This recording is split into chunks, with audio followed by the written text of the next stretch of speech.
Hi dear friends, welcome back to Dhanya's classroom. It's me Dhanya. Today we are going to learn our 6th chapter, title of our chapter, that is Eyes in the Sky and Analysis of Information. The invention of photography in 19th century has brought about a drastic change in data collection. 19-ാം നൂറ്റാണ്ടിൽ ഫോട്ടോഗ്രഫിയുടെ കണ്ടെത്തൽ വിവരശേഖരണത്തിൽ ഒരുപാട് മാറ്റങ്ങൾ കൊണ്ടുവരികയാണ്. The possibilities of capturing photograph from higher elevation mounting camera on balloon and aircraft has been explored ever since. Data collection using satellite began in 1960. 1960-ൽ സാറ്റലൈറ്റുകളുടെ സഹായത്തോടെ ഉപഗ്രഹങ്ങളുടെ സഹായത്തോടെ വിവരശേഖരണം ആരംഭിച്ചു. Along with camera, different type of scanners were also introduced for remote sensing.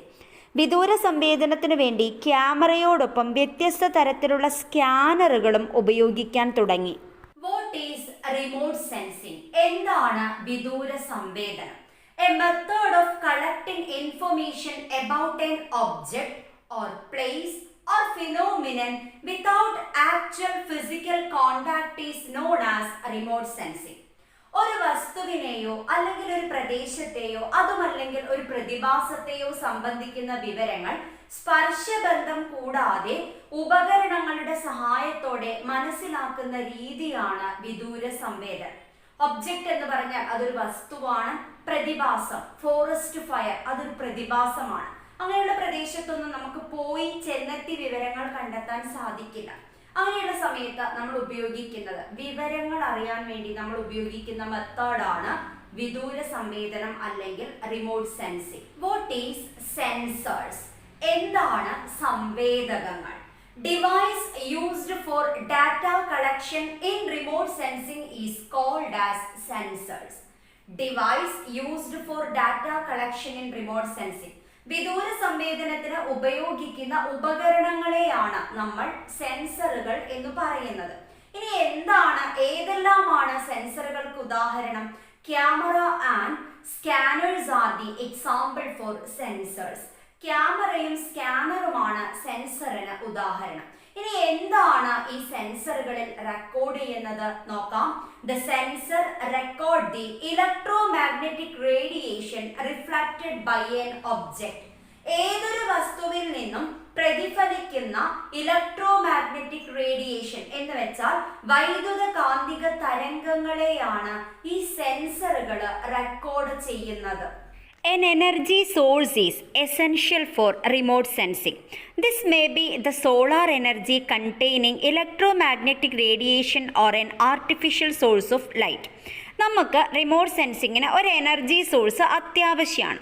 Sometime that may be solar energy, otherwise that is N artificial source of light. ഒന്നുകിൽ അത് സൂര്യപ്രകാശമാകാം, അല്ലെങ്കിൽ അത് കൃത്രിമമായിട്ടുള്ള source of light ആവാം. When photographs are taken by using a camera with flash, the camera is a sensor and light beam from the flash is an artificial energy.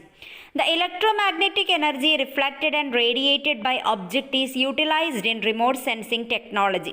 നമ്മളൊരു camera വെച്ച് photo എടുക്കുകയാണെങ്കിൽ ആ camera സെൻസറും ആ ക്യാമറയിൽ നിന്ന് വരുന്ന flash light artificial source of എനർജിയും. ഒരു റിമോട്ട് സെൻസിങ്ങിൽ നിർബന്ധമായിട്ടും ഒന്നുകിൽ സോളാർ എനർജി വേണം, otherwise artificial source of energy വേണം. Based on the source of energy, remote sensing can be classified into two: passive remote sensing and active remote sensing. One of the very important topic.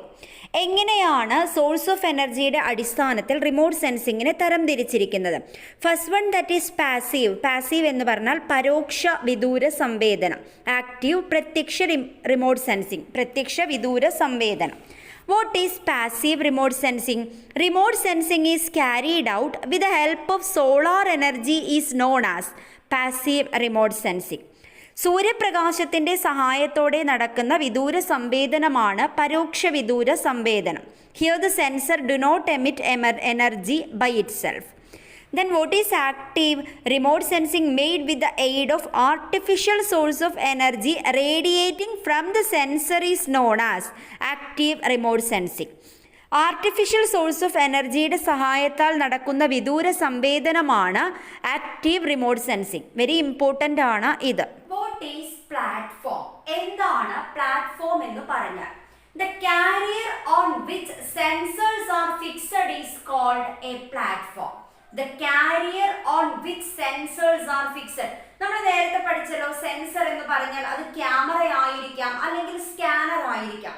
ഈ ക്യാമറയോ സ്കാനറോ fix ചെയ്ത് വെക്കുന്ന പ്രതലത്തെയാണ് നമ്മൾ platform എന്ന് പറയുന്നത്. നിങ്ങൾക്കറിയാം, ഞാനിപ്പോൾ class എടുക്കുന്നത് എൻ്റെ മൊബൈൽ വെച്ചിട്ടാണ്. ഈ മൊബൈൽ നമ്മളൊരു ട്രൈപോഡിന്റെ മുകളിൽ വെക്കുകയാണെങ്കിൽ that tripod is an example for that platform. എന്തിന്റെ മുകളിലാണോ ആ ക്യാമറ അല്ലെങ്കിൽ സ്കാനർ വെക്കുന്നത്, ആ പ്രതലത്തെയാണ് നമ്മൾ എന്തു പറയുന്നത്? പ്ലാറ്റ്ഫോം എന്ന് പറയുന്നത്. Sensors can be installed on balloons, aircraft and satellites. സെൻസറുകൾ പ്രധാനമായിട്ടും നമ്മൾ സ്ഥാപിക്കുന്നത് 3 പ്രതലങ്ങളിലാണ്. Sometimes that may be inside of a balloon, otherwise an aircraft or satellite. ഈ പാഠഭാഗത്ത് ബലൂൺ എന്ന് കാണുമ്പോൾ നിങ്ങൾ മനസ്സിലാക്കണം, അത് പാരച്യൂട്ടിനെയാണ് ഉദ്ദേശിക്കുന്നത്. ഒന്നുകിൽ സെൻസറുകൾ വെക്കുന്നത് ബലൂണിലായിരിക്കാം, എന്ന് വെച്ചാൽ പാരച്യൂട്ടിലായിരിക്കാം, അതർവൈസ് എയർക്രാഫ്റ്റ് വിമാനങ്ങളിലായിരിക്കാം, അതർവൈസ് സാറ്റലൈറ്റുകളിൽ ആയിരിക്കാം. Based on platform, remote sensing can be classified into 3. First point, that is terrestrial photography. Second, aerial remote sensing. Third, satellite remote sensing. First topic, that is terrestrial photography. Bhoodala Chayagrahanam. The method of obtaining the Earth's topography using camera from the ground is known as terrestrial photography. The method of taking photo from earth itself. ഭൂമിയിൽ നിന്ന് ഭൂമിയുടെ photo എടുക്കുന്നതിന്, ഇപ്പം നമ്മൾ എടുക്കുന്ന ഒരു photo, അതിന് നമ്മൾ എന്ത് പറയാം? Terrestrial photography. The next, aerial remote sensing. The method of obtaining photograph of earth surface continuously from the sky by using camera mounted on aircraft is known as aerial remote sensing. വിമാനത്തിൽ വെച്ചിരിക്കുന്ന ക്യാമറയുടെ സഹായത്തോടെ ഭൂമിയുടെ photo തുടർച്ചയായി എടുക്കുന്നതാണ് aerial remote sensing.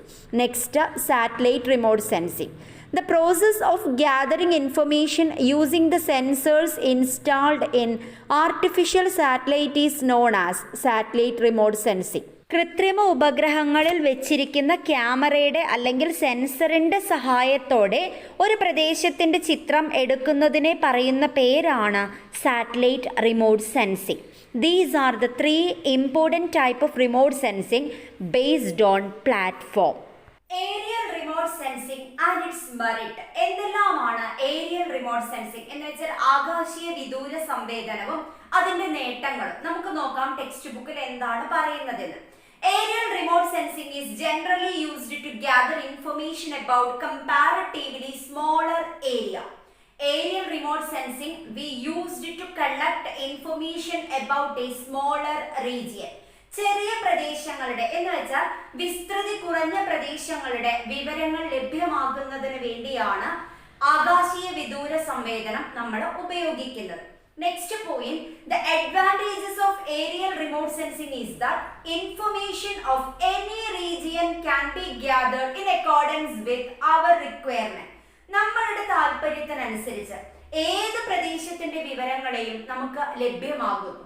We can take continuous pictures of the area along the path of the aircraft made available.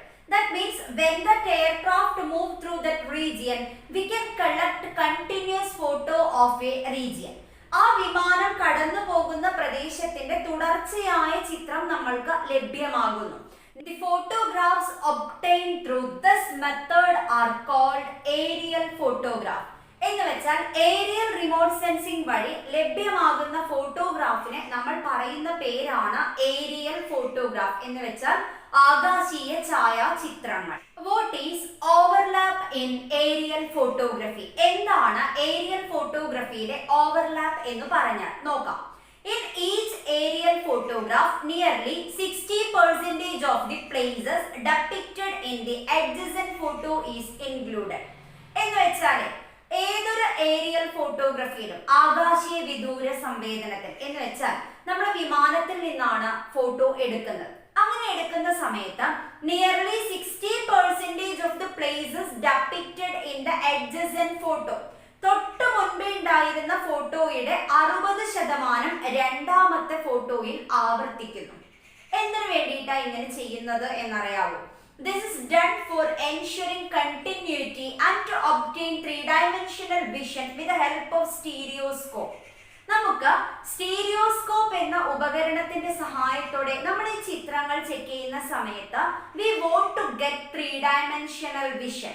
Three-dimensional picture കിട്ടാൻ വേണ്ടിയിട്ടും then to ensure continuity, തുടർച്ച ലഭ്യമാകുന്നതിനും വേണ്ടിയാണ് ഈ ഓവർലാപ്പ് എന്ന് പറയുന്ന പ്രോസസ്സ്.